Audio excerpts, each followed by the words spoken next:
Welcome to British Focus, the channel where we break down the key political issues shaping the UK. Today, we're diving into a heated debate in the House of Lords, where Labour's claims of a £22 billion financial black hole are being directly challenged. The government has repeatedly used this figure to justify tax hikes and spending cuts, but is it truly accurate? A Conservative MP takes Labour to task, citing experts who refute the legitimacy of this number. Is this financial black hole a real crisis or just a convenient excuse? Stay with us as we unpack the facts and expose the reality behind these claims. Now, let's watch the video. My lords, I thank the noble Lord the Minister for his answer, but I'm afraid I have to challenge the validity of his data on what he refers to as the black hole. Please let me quote Paul Johnson, the director of the Institute for Fiscal Studies, and I quote, "Rachel Reeves may be over-egging the £22 billion black hole, but most crucially, my lords, please let me quote Richard Hughes, the chair of the OBR itself, and I quote, nothing in our review was a legitimisation of that £22 billion figure." So I have a simple question, please, for the noble Lord the Minister. When the OBR says nothing in their review was a legitimisation of the number that has now been repeated 59 times from His Majesty's government benches, is the chair of the OBR wrong? Yeah.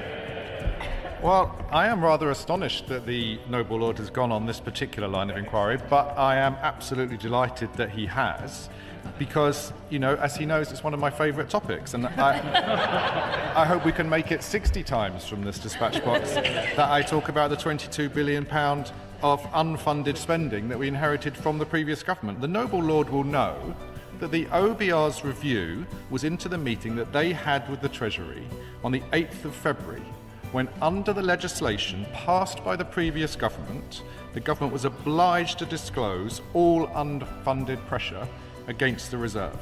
The OBR's review has established that at that point, the government concealed from the OBR £9.5 billion.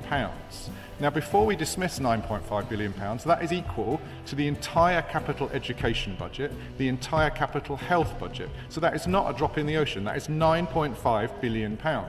The OBR then made 10 recommendations to stop this from ever happening again, and we have accepted all of those in full.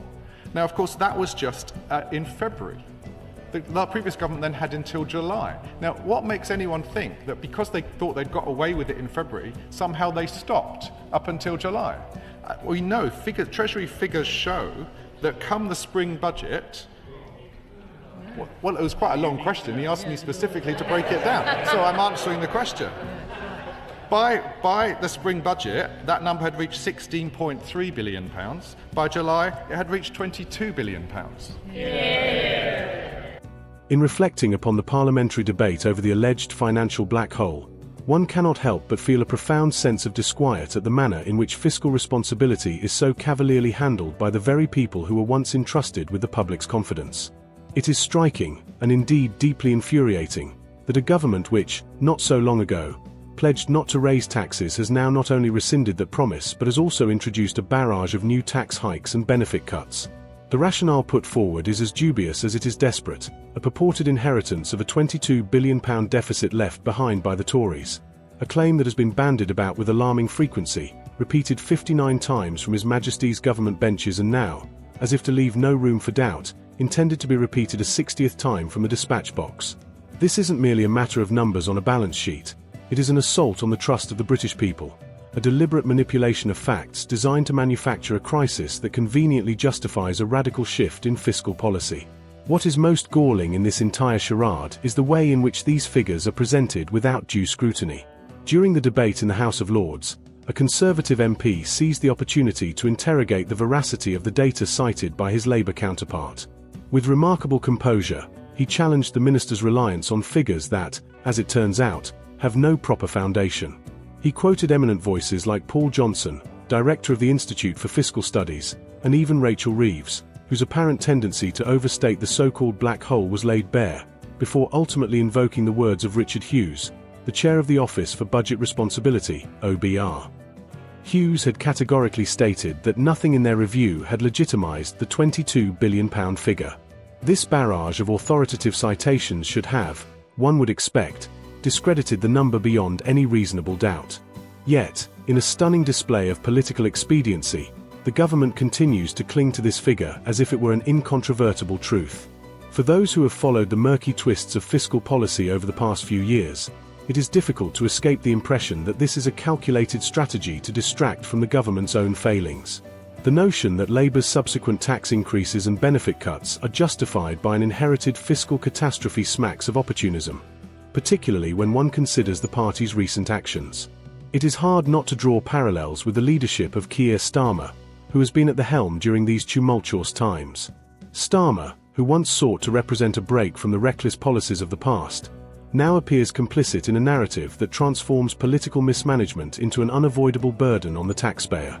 His government's insistence on the £22 billion figure is not only disingenuous but also deeply troubling in its implications for democratic accountability.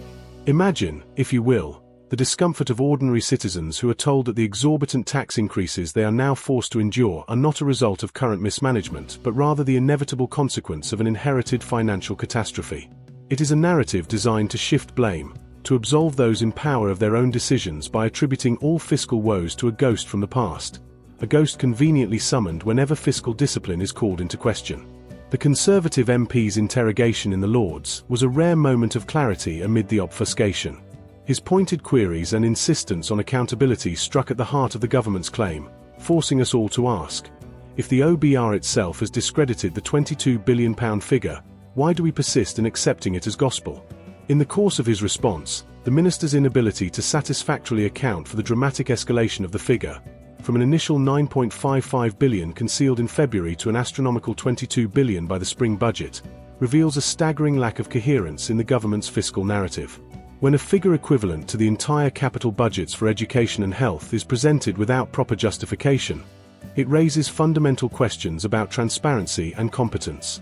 It is as if the government is more interested in weaving a tale of victimhood and inherited misery than in engaging in a genuine debate about fiscal prudence. This is not a mere academic dispute over numbers. It is a matter that affects every household in the United Kingdom, every taxpayer who is now left to shoulder the burden of policies that defy logic and reason. Furthermore, the irony of the situation is impossible to ignore. Labour, under Starmer's leadership, castigates the Conservatives for their fiscal legacy even as it proceeds to enact policies that directly contradict its own promises. The same government that once vowed to protect the financial interests of the British people now finds itself using the spectre of a financial black hole as an excuse to introduce harsher tax regimes. One cannot help but be skeptical of such a narrative, which appears less like an honest appraisal of economic circumstances and more like a well-practiced political maneuver. The juxtaposition is particularly stark when one considers that while the government claims to be safeguarding British prosperity, it simultaneously channels what it calls free money to foreign entities and illegal migrants, a move that further underlines the dissonance between its public rhetoric and its actual policies.